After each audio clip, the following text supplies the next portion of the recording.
Drama serial हसरत का इख्तिताम होने को जा रहा है। फबिया जिसका इस बार होने जा रहा है बहुत ज्यादा बुरा अंजाम। बच्चे भी इस बार मिल ही जाते हैं। उधर फरीन जिसकी शादी हमजा के साथ होने को जा रही है। आखिर ड्रामा सीरियल हसरत की आखिरी किस्त में क्या होगा, आने वाली किस्त की मुकम्मल कहानी में आप सभी दोस्त देखेंगे। जैसा कि अभी तक आप सभी दोस्तों ने देखा कि हादी के ऊपर तो फबिया जुल्म कर ही रही होती है, यहाँ तक कि उसे ऐसी ऐसी धमकी लगाना शुरू हो जाती है कि तुम्हें भूखा रखूंगी, कमरे में बंद कर दूंगी, यहाँ तक कि खाना पानी भी नहीं दूंगी। ये सारी की सारी बातें इस बार तो वो अपनी बहन को भी बता ही देता है। जिसके बाद जैसे ही वो स्कूल से निकलते हैं तो वो फैसला कर लेते हैं कि वो इस बार घर वापस नहीं जाएंगे। बच्चे स्कूल से निकलने के बाद डर खौफ से इधर उधर देख रहे होते हैं। सिक्योरिटी गार्ड जो उसके सर के ऊपर हाथ रखता है, यहाँ पर हरीम डर जाती है। उधर अकेले ही निकल जाते हैं अपने 2 से 3 सूट लिए हुए। इस बार उन्होंने फैसला कर लिया कि वो घर में वापस नहीं जाएंगे,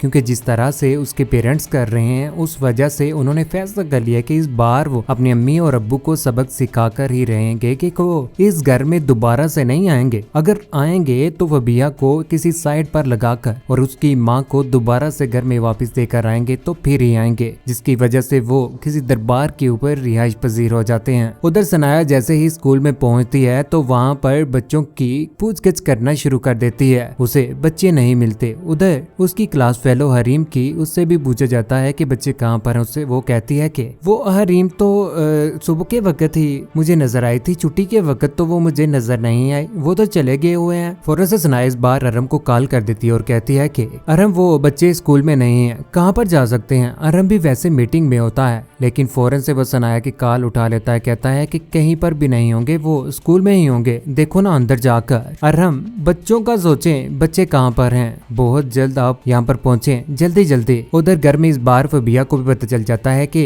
बच्चे घर में वापस नहीं आए। वो बहुत ज्यादा लेट हो चुकी होती है। गाड़ी में बच्चों को लेने के लिए वो जा रही होती है, हादी को ही सिर्फ और सिर्फ। लेकिन उससे पहले ही अरम और सनाया वहाँ पर मौजूद होते हैं। अरम इस बार बच्चों को तलाश करने की कोशिश कर रहा है। स्कूल के अंदर चला जाता है जहाँ पर बच्चों को पुकार रहा है, लेकिन बच्चे उसे नजर नहीं आते। हादी हरीम कहाँ पर हो, रो रही है यहाँ पर सनाया। अरम को जैसे ही यहाँ पर फबिया नजर आती है इतनी लेट, तो पूछ ही लेता है। कहता है कि फबिया तुम्हारी जिम्मेदारी थी ना हादी को लेने कि तुम पहुंचे क्यों नहीं स्कूल। यहाँ पर उसके ऊपर चिल्ला पड़ता है कि तुम मेरे बच्चों की दुश्मन हो, शुरू से लेकर आज तक मेरे बच्चों के साथ गलत करती आई हो। यूं फबिया का यहाँ पर बहुत जल्द बुरा अंजाम होने ही जा रहा है। उधर कॉल कर दी जाती है, सोमिया भाभी को बता दिया जाता है कि बच्चे घर में वापिस नहीं आए। फौरन से बाहर जुनेद को बता देती है, सनाया का फोन आया था, बच्चे कहीं पर भी नहीं है, आप भी जाए ना जल्दी से जल्दी स्कूल, वहाँ पर जाकर बच्चों को तलाश करने की कोशिश करें। उधर बच्चों को तलाश करने की कोशिश की जा रही होती है। यहाँ पर जुनेद अरब रोड के ऊपर पोस्टर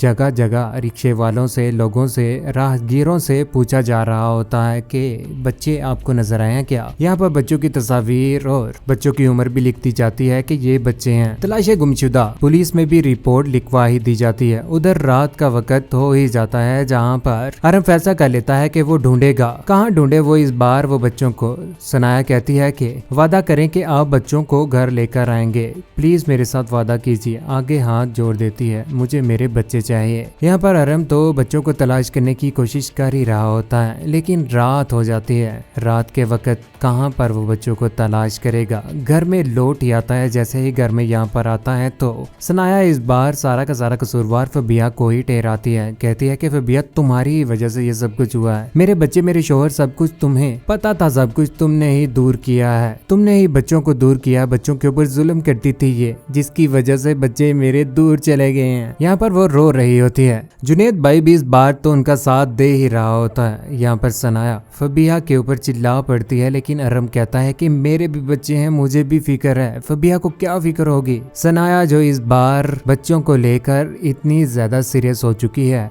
आखिर उसके बच्चे ही हैं, माँ है, वो कभी भी बर्दाश्त नहीं कर सकती कि उसके बच्चे उससे दूर हो चुके हैं। अरम ढूंढेगा लेकिन एक न एक दिन बच्चे तो मिल ही जाएंगे। लेकिन दूसरी जानिब फरीन जो चालें चल रही है, उधर हानिया को कॉल कर देती है। कहती है कि वो अम्मी जान मान चुकी है, मैंने हमजा को प्रपोज किया था, लेकिन मुझे किसी किस्म का इसने जवाब तक न दिया। हानिया कहती है आप परेशान मत हो, मैं आपके साथ हूँ, मुझे भी लगता था कि आप मोहब्बत करना शुरू हो चुके चुकी हैं, लेकिन मैं खामोश थी। बार बार आपका हमजा भाई के पीछे आना, चले जो कुछ भी है मुझे आप कबूल हैं। उधर हमजा जैसे ही आता है तो हमजा बोल पड़ता है, कहता है कि तुमने क्या बात की है, क्या फरहीन ने क्या कहा है तुम्हें? वो जो कुछ भी कह रही है वो पागल है, वो उसकी बातों में आने की जरूरत नहीं है। क्या बताना था उन्होंने कि आंटी आपका रिश्ता मांग रही हैं। ये बात सुनने के बाद यहाँ पर हमजा का बक्का रह जाता है कि देखो ना, अपना तो ये नाम ही नहीं ले रही, आंटी का बहाना लगाकर इस बार आनिया को पागल बनाने की कोशिश कर रही है। उधर शहीन बेगम भी इस बार मान ही जाती है कि वो अपनी बेटी फरहीन को इस बार हमजा के हवाले कर देगी। आनिया और हमजा की इस बार इकट्ठे ही शादी होगी। शादी के मौके के ऊपर धूमधाम के साथ खुशियां होंगी, लेकिन फबिया जिसकी जिंदगी तो बाहो बर्बाद होकर रहने ही वाली है, जो दूसरों की खुशियों को कभी भी बर्दाश्त कर ही नहीं सकती थी। शुरू से लेकर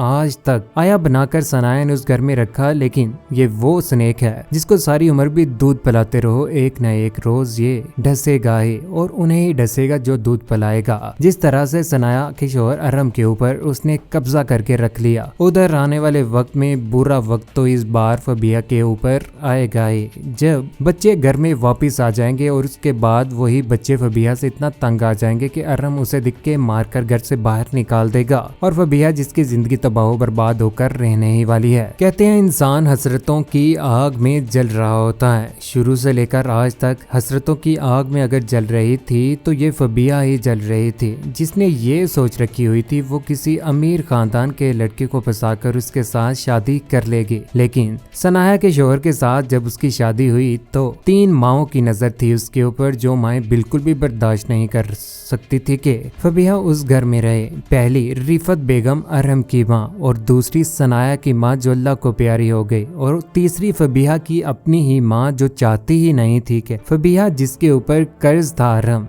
दोबारा से वो कर्ज इस बार सनाया को लुटा ही दिया। सनाया इस बार अपने बच्चों के साथ खुशी के साथ जिंदगी गुजारने वाली है। आखिर इस बार फबिया ने अपना कर्ज लुटा ही दिया। सनाया तो इस बार अरम को माफ करने ही वाली है, जब वो खुद भी माफी मांगेगी और कहेगी कि मुझसे ऐसी क्या गलती हो गई थी कि आपको दूसरी शादी करने की जरूरत पड़ी। मेरी आंखों के ऊपर पर्दा आ गया हुआ था, मुझे समझ नहीं आ रही थी। सनाया तुम भी मुझे वक्त नहीं दे पा रही थी, लेकिन इस बार मैं कभी भी कोई भी ऐसी गलती नहीं करूंगा। सनाया मुझे माफ कर दो, अल्लाह के वास्ते। इस बार सनाया उसे माफ कर ही देगी, लेकिन यही फबिया इस बार अल्लाह को प्यारी होकर रह जाएगी। दिल में लिए हुए जहर बच्चों के लिए भी इस बार जब बुरा वक्त आएगा तो चिल्लाएगी। किस किस को इस बात की खुशी हुई कि फरहीन दोबारा से हमजा के पास जा चुकी है। हमजा जिसे धोखा मिला था फबिया से, और उधर हारिस से धोखा मिला था फरहीन को। दोबारा से टूटे हुए दिल जब जुड़े तो अपनी जिंदगी में खुशबाज से जिंदगी गुजारना शुरू हो ही गए। आखिर बुराई का अंजाम बुरा ही होता है। जो लोग दूसरों के लिए बुरा सोचते हैं, एक न एक दिन उन्हीं के साथ बुरा हो ही जाता है। दूसरों के लिए खोदा हुआ वो गड्ढा जिसमें इस बार फबिया गिरकर रह ही गई। ड्रामा सीरियल हसरत की यूं हैप्पी एंडिंग हो ही जाएगी, और इस ड्रामे की जगह पर तरके वफात ड्रामा सीरियल आ ही रहा है, जिसकी शूटिंग बहुत तेजी के साथ जारी है और यह ड्रामा बहुत ज्यादा सुपरहिट भी होने वाला है। किस किस को नए ड्रामे का इंतजार है, और जिस तरह से हसरत ड्रामा सीरियल की हैप्पी एंडिंग हुई, क्या आप भी यही चाहते थे कि फबिया के साथ कुछ यूं ही हो और फरहीन हमजा के पास चली गई? अपनी कीमती राय का इज़हार नीचे कमेंट सेक्शन में जरूर दीजिएगा। चैनल को सब्सक्राइब करने के बाद बेल का बटन जरूर दबाइएगा। अपना ख्याल रखिएगा, दुआ में याद रखिएगा। अल्लाह हाफिज।